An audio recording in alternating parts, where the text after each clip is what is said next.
You have avoided opening your banking app as if it's a plague, and it's been 3 days in a row. Your landlord just texted about rent. You read it. You didn't reply. You opened your phone, checked Instagram, checked the weather. The banking app is right there. You still didn't open it. You know the number is bad. That's exactly why you won't look. It starts small. You get paid. You think, I'll check everything properly this weekend. The weekend comes. You do other things. Not because you forgot, because something in you went quiet when you got near the app. You opened your phone. You saw the banking icon. You put the phone down. You made coffee instead. This is level 1. It doesn't look like avoidance. It looks like being busy. It looks like not being in the mood. It feels like a small thing you'll sort out soon. You've been saying soon for 6 weeks. The money is in the account. Or it isn't. You don't know. That's the point. Not knowing is the only thing keeping the weekend from getting heavy. You're not forgetting to look. You're choosing not to know. Here's the thing. Nobody tells you about financial avoidance. It isn't about money. It's about verdict. When you open that app, you're not checking a number. You're submitting yourself for judgment. And somewhere in you, you already know you're not going to like what it says. So the mind does something very logical. It keeps the verdict pending. As long as you haven't looked, you haven't failed yet. You're still in the version of the story where you're about to get it together. The moment you look, that version ends. This is why it gets harder the longer you wait. Every day you don't look, the number you're imagining gets worse. And the gap between who you think you are and what you think the account says gets wider. Looking doesn't just show you a number, it forces you to reckon with the distance between who you meant to be and what actually happened.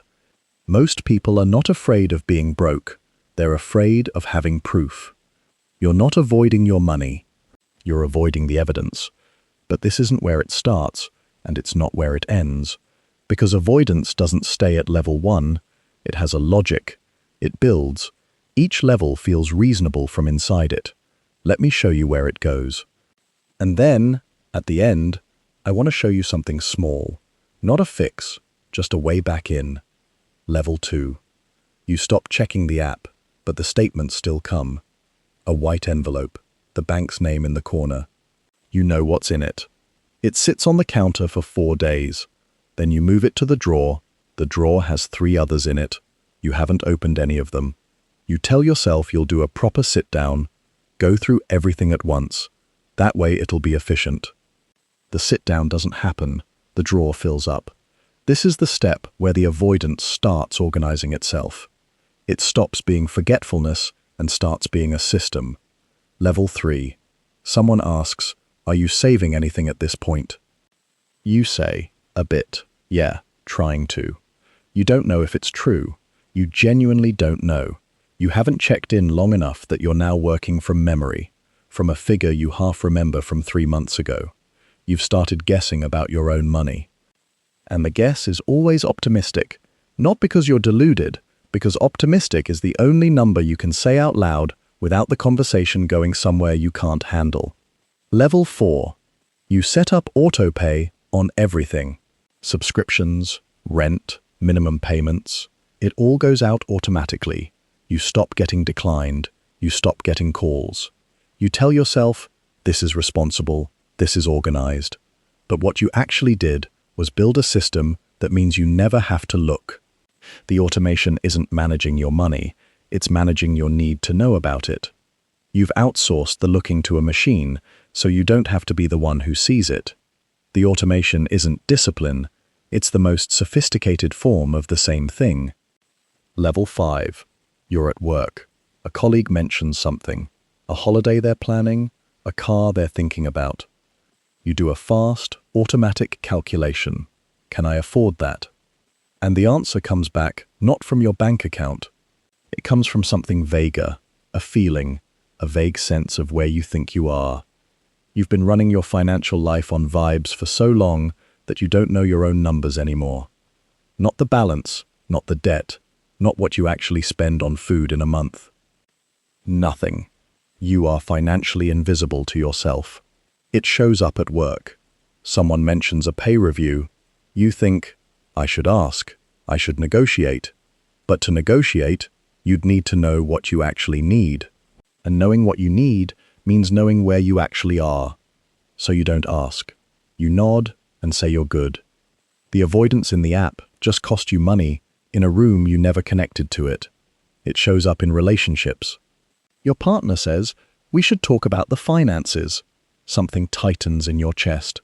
You say, yeah, let's do it properly this weekend. You don't do it this weekend. They stop bringing it up.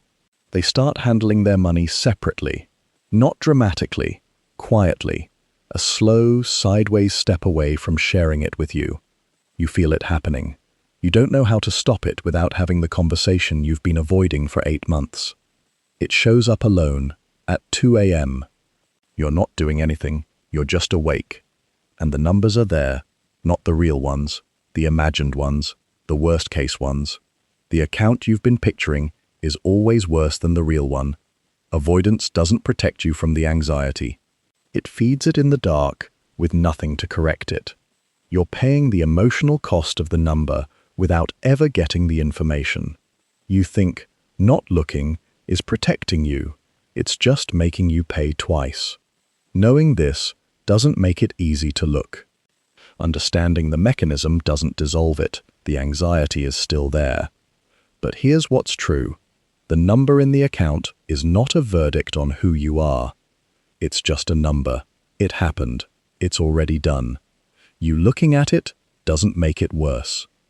The story you've been running in your head, that one is getting worse. Every week you don't look, the imagined version grows.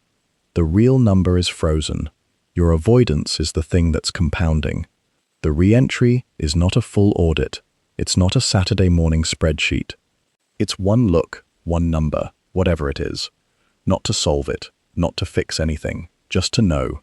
Because right now you are making every financial decision, what you spend, what you say yes to, what you ask for, from a position of deliberate not knowing.